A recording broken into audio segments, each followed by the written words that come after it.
Primary સ્કૂલમાં આપનું સ્વાગત છે। આજે આપણે ધોરણ 6 ગણિત વિષયમાં પ્રકરણ 14નું સ્વાધ્યાય જોઈશું। સ્વાધ્યાય 14.1 કે 3.2 સેમી ત્રિજ્યાવાળું વર્તુળ દોરો।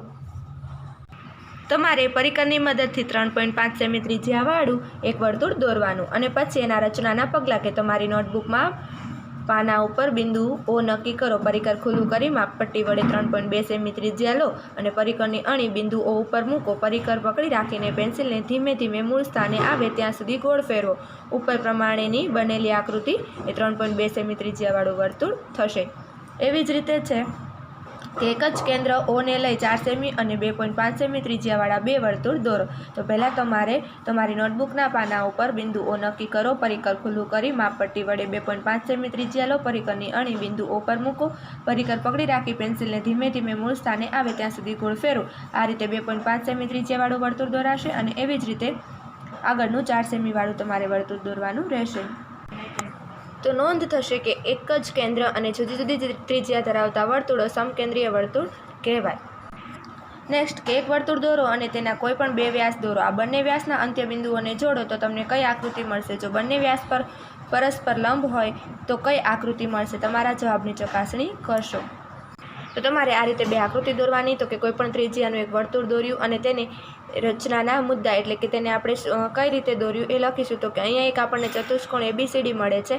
માપપટ્ટીની માપ લેતા જણાય છે કે AB બરાબર CD અને BC બરાબર AD તથા કોણ માપકથી માપ લેતા જણાય છે કે ખૂણો A બરાબર ખૂણો B બરાબર ખૂણો C બરાબર ખૂણો D 90 થાય છે। આમ એ જ રીતે આ ચતુષ્કોણ માટે લખીશું। તો કે આમ ચતુષ્કોણ જે ABCD છે એ એક ચોરસ છે।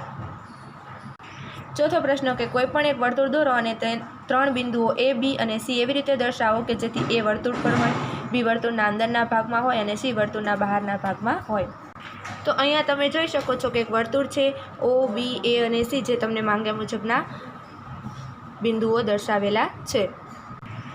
A અને B કેન્દ્ર હોય તેવા સમાન ત્રિજ્યાવાળા બે વર્તુળ એવી રીતે દોરો કે તેમાંનું દરેક બીજા વર્તુળના કેન્દ્રમાંથી પસાર થાય। તે બંનેના છેદ બિંદુઓ C અને D લો। ચકાસો કે રેખાખંડ AB અને રેખાખંડ CD એકબીજા સાથે કાટખૂણો બનાવે છે।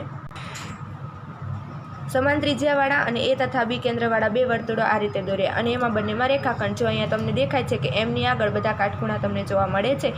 રેખાખંડ AB અને રેખાખંડ CD એકબીજા સાથે કાટખૂણો બનાવે છે।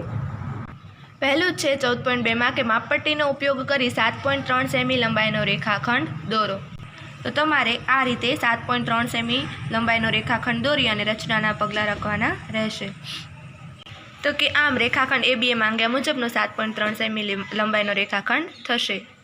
બીજું કે માપપટ્ટી અને પરિકરના ઉપયોગથી 5.6 સેમી લંબાઈનો રેખાખંડ રચો।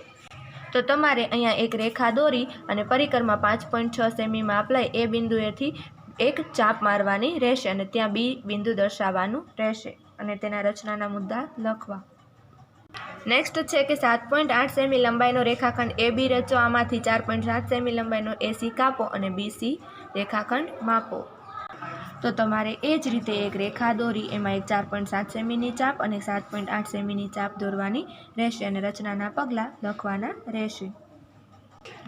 જો તમે અહીંયા જોઈ શકો છો કે અહીંયા 6 મુદ્દા છે અને રેખાખંડ BCનું માપપટ્ટી વડે માપ લેતા BC 3.1 સેમીનો મળશે।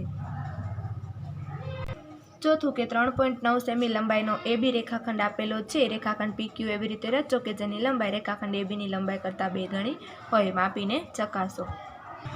તમે અહીંયા જોઈ શકો છો રેખાખંડ AB એ 3.9 સેમી છે એટલે PX પણ 3.9 સેમીની ચાપ આવશે અને PQ એનાથી ડબલ આવશે।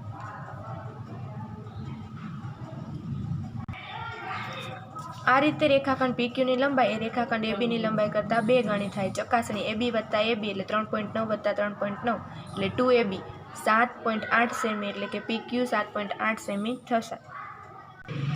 7.3 સેમી લંબાઈનો રેખાખંડ AB અને 3.4 સેમી લંબાઈનો રેખાખંડ CD આપેલ છે। રેખાખંડ AB અને રેખાખંડ CDની લંબાઈના તફાવત જેટલો રેખાખંડ XY રચો। માપીને ચકાસો।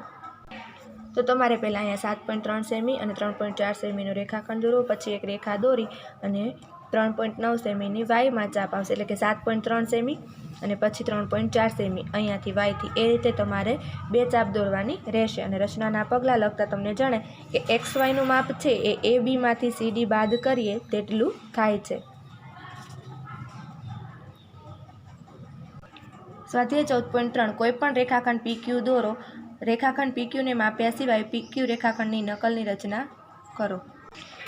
અહીંયા એક રેખા દોરવાની છે. PQ રેખાખંડ છે તેટલી જ લંબાઈનો એ બિંદુએથી બીમાં ચાપ મારવાની રહેશે કે જેની લંબાઈ જાણતા નથી તેવો રેખાખંડ PQ દોરો. એક રેખા L દોરો. રેખા L પર બિંદુ A લો. પરિકરની અણી P બિંદુ ઉપર મૂકી રેખાખંડ PQ જેટલું માપ લો.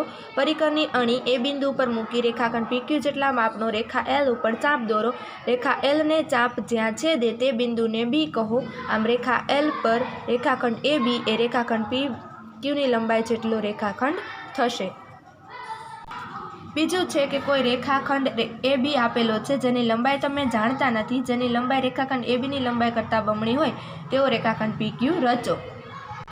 તો કે તમારે પહેલાં અહીંયા એક AB રેખાખંડ દોરવાનો, એના માપ જેટલી તે તમારે એક P થી ચાપ મારવાની અને એક C થી ચાપ મારવાની રહેશે. તો કે જેની લંબાઈ જાણતા નથી તેવો રેખાખંડ AB આપેલો છે. એક રેખા L દોરો. તેના પર એક બિંદુ P લો. પરિકરની અણી A ઉપર અને પેન્સિલની અણી B ઉપર મૂકો. આ માપ એ રેખાખંડ ABની લંબાઈ જેટલું થાય. પરિકરની અણી બિંદુ P ઉપર મૂકી રેખા L ઉપર ચાપ દોરો. ચાપ રેખા Lને જ્યાં છેદે તે બિંદુને C કહો. વળી પરિકરનું માપ તેટલું જ રાખી પરિકરની અણી બિંદુ C ઉપર મૂકી રેખા L ઉપર બીજો ચાપ જમણી બાજુએ દોરો. આ ચાપ રેખા Lને જ્યાં છેદે તે બિંદુને Q કહો. આમ રેખાખંડ PQ એ એવો રેખાખંડ છે કે જેની લંબાઈ રેખાખંડ ABની લંબાઈ કરતાં 2 ગણી છે, અર્થાત PQ બરાબર 2AB થશે. તો વિદ્યાર્થી મિત્રો, આ સ્વાધ્યાય તમારે તમારી નોટબુકમાં નોંધવાનું રહેશે.